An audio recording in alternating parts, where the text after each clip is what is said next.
Heaven and heel پر بات کر رہے ہیں۔ جی بالکل۔ یہ کتاب اصل میں ان کی جو مشہور تصنیف ہے دا ڈوز آف پرسیپشن، اسی کے خیالات کو آپ کہہ سکتی ہیں کہ آگے بڑھاتی ہے۔ جی ہاں، ایک طرح کا تسلسل ہے۔ ہکسلے اس کتاب میں ویژنری ایکسپیرینسز یعنی وہ باطنی مشاہدات جو عام شعور سے ہٹ کر ہوتے ہیں، جی اور ذہن کے وہ اندیکھے گوشے جنہیں وہ مائنڈز اینٹیپوڈس کہتے ہیں، ان کو ایکسپلور کرتے ہیں۔ بالکل۔ تو آج ہمارا مقصد ہے کہ اس کتاب کے جو کور آئیڈیاز ہیں ان کی گہرائی میں اتریں اور سمجھیں کہ ہکسلے ہمیں ذہن کے کن نئے نقشوں سے ملواتے ہیں۔ بالکل۔ ہکسلے کا بنیادی خیال آپ دیکھیں، یہ ہے کہ ہمارا جو شعور ہے نا، جسے ہم سمجھتے ہیں کہ بس یہی ہماری کل ذہنی کائنات ہے۔ ہاں، ہماری روزمرہ کی دنیا۔ جی، وہ دراصل ایک بہت بڑے بر اعظم کا صرف ایک چھوٹا سا جانا پہچانا کونا ہے۔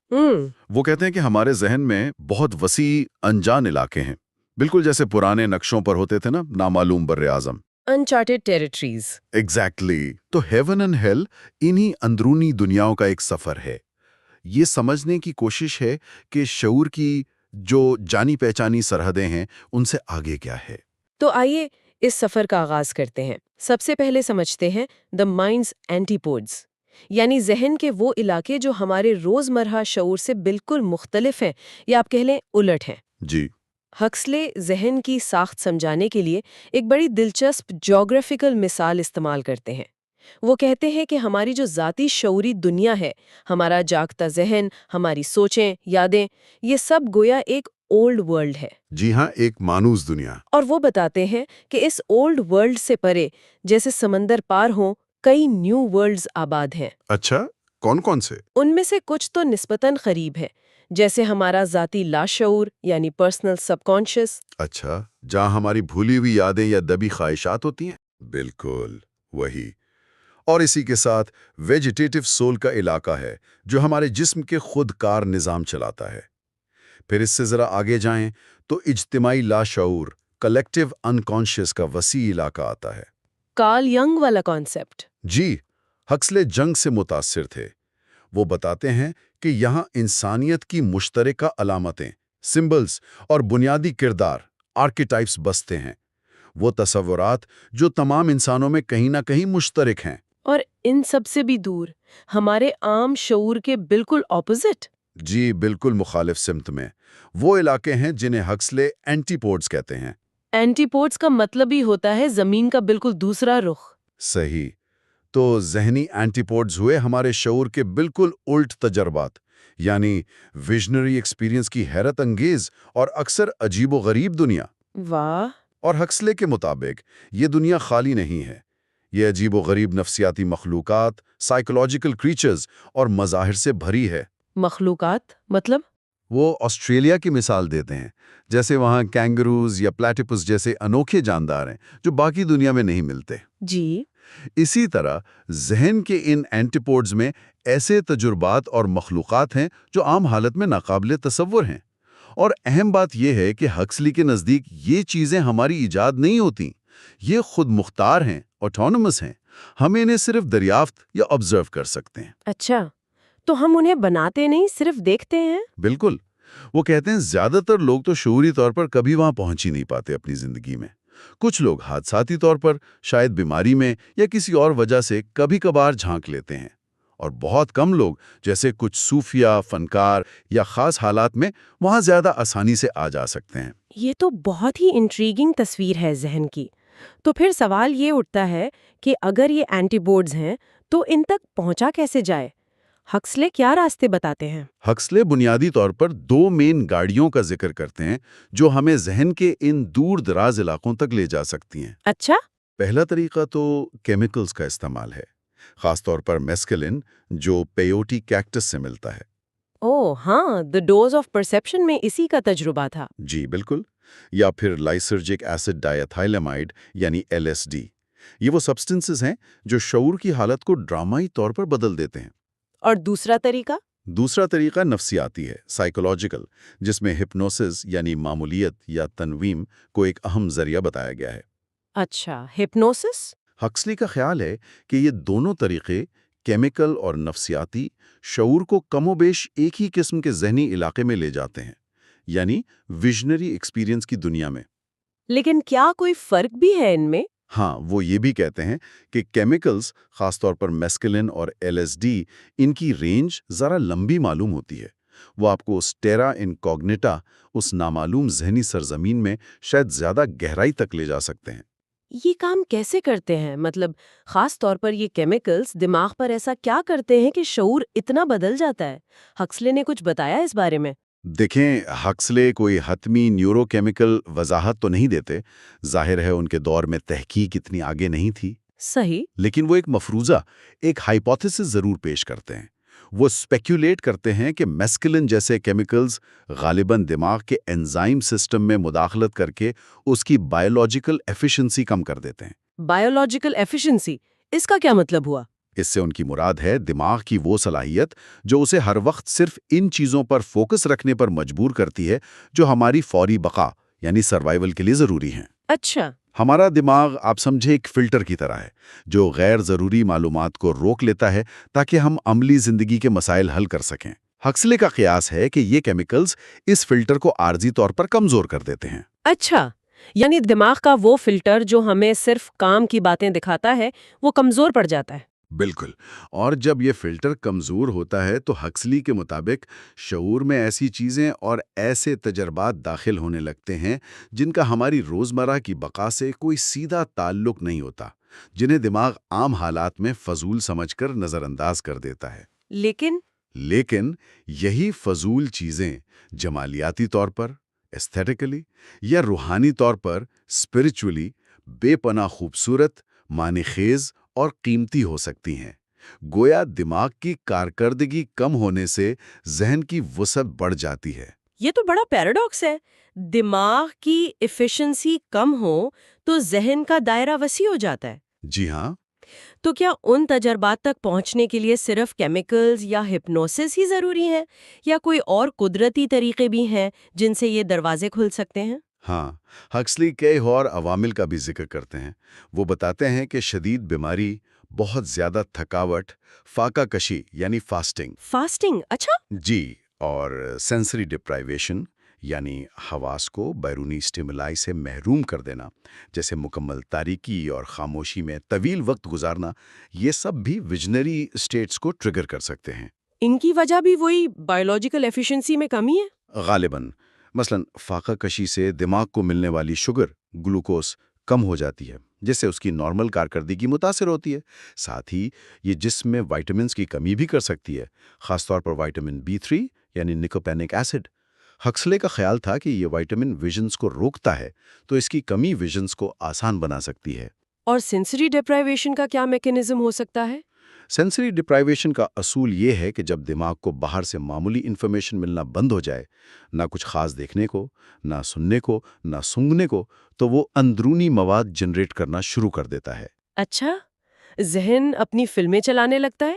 بالکل، ہکسلی یہاں سینٹ اینتھنی اور دوسرے صحرائی راہبوں کی مثالیں دیتے ہیں، جنہیں طویل تنہائی اور سخت ریاضت میں شدت قسم کے باطنی مشاہدات ہوتے تھے، ٹیمپٹیشنز اور ویژنز۔ جی ہاں، وہ کہانیاں مشہور ہیں۔ تو یہ مثالیں دکھاتی ہیں کہ ماحول اور جسمانی حالت بھی ذہن کے ان پوشیدہ گوشوں تک رسائی ممکن بنا سکتے ہیں۔ یہ تو ہو گئے ان تجربات تک پہنچنے کے ممکنہ راستے، لیکن اصل سوال، جب کوئی ان اینٹی پوڈز تک پہنچ جاتا ہے تو یہ ویژنز یا باطنی مشاہدات نظر کیسے آتے ہیں؟ ان کی کامن فیچرز کیا ہیں؟ ہکسلی اور دوسرے محققین جنہوں نے میسکلن یا LSD کے تجربات ریکارڈ کیے، وہ کچھ مشترکہ خصوصیات بیان کرتے ہیں۔ سب سے پہلی اور سب سے نمایاں چیز ہے روشنی، لائٹ۔ روشنی؟ جی، ہر چیز جو نظر آتی ہے وہ غیر معمولی طور پر روشن ہوتی ہے۔ ایسے لگتا ہے جیسے وہ اپنی ذات میں منور ہو، اندر سے چمک رہی ہو۔ یہ روشنی صرف زیادہ نہیں ہوتی، بلکہ اس کی کوالٹی مختلف محسوس ہوتی ہے۔ اچھا، اور؟ دوسری اہم خصوصیت ہے رنگ، کلرز۔ رنگ عام دنیا کے رنگوں سے کہیں زیادہ شدید، گہرے، چمکدار، بریلینٹ ہوتے ہیں۔ ہکسلے کہتے ہیں کہ ذہن کی باریک سے باریک رنگوں کے شیڈز کو پہچاننے اور ان سے لطف اندوز ہونے کی صلاحیت بے پناہ بڑھ جاتی ہے۔ یہ عام خوابوں سے مختلف ہے؟ بہت مختلف، کیونکہ خواب اکثر یا تو بلیک اینڈ وائٹ ہوتے ہیں یا ان میں رنگ بڑے مدھم، واشڈ آؤٹ سے ہوتے ہیں۔ یہ رنگوں کا فرق بہت دلچسپ ہے۔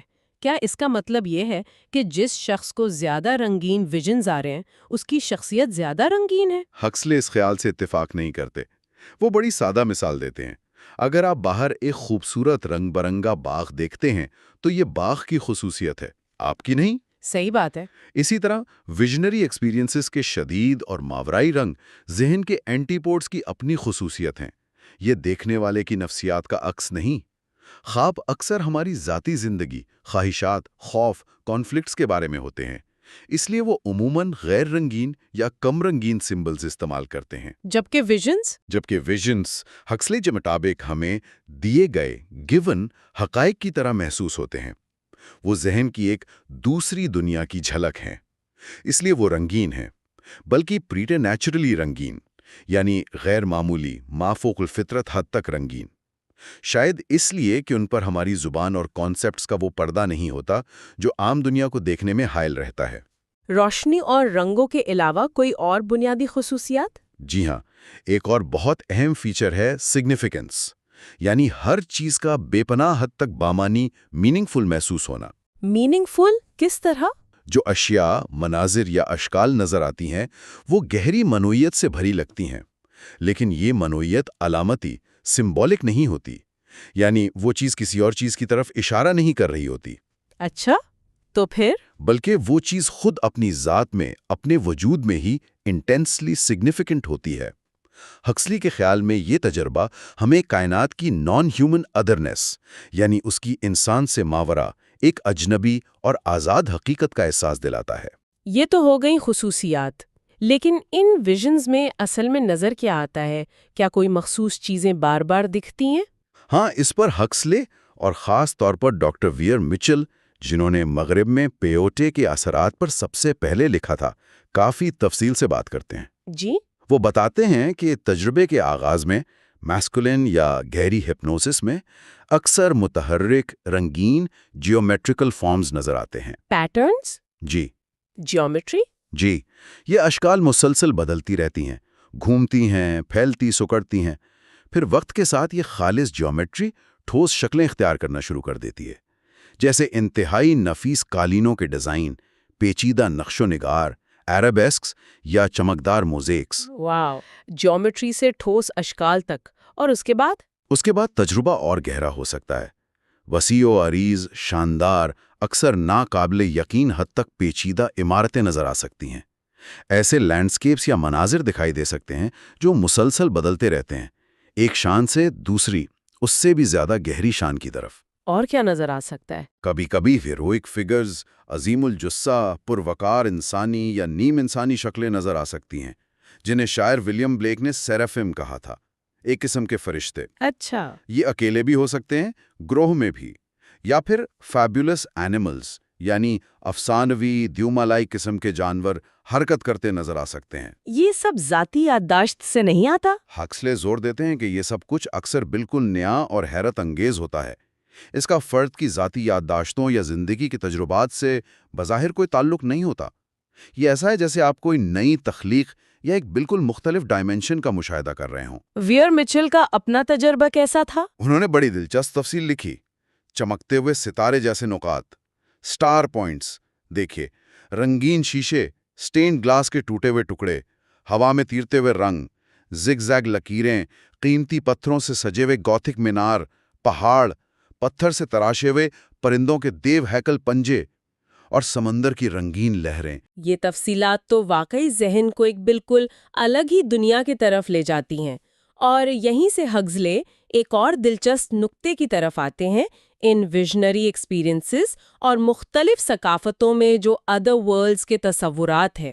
جی ہاں، جیسے جنت، پریوں کی دنیا، فیری، دیوتاؤں کی جگہیں یا اساطیری گولڈن ایج، ان قصے کہانیوں کا ان ویژن سے کیا تعلق ہے؟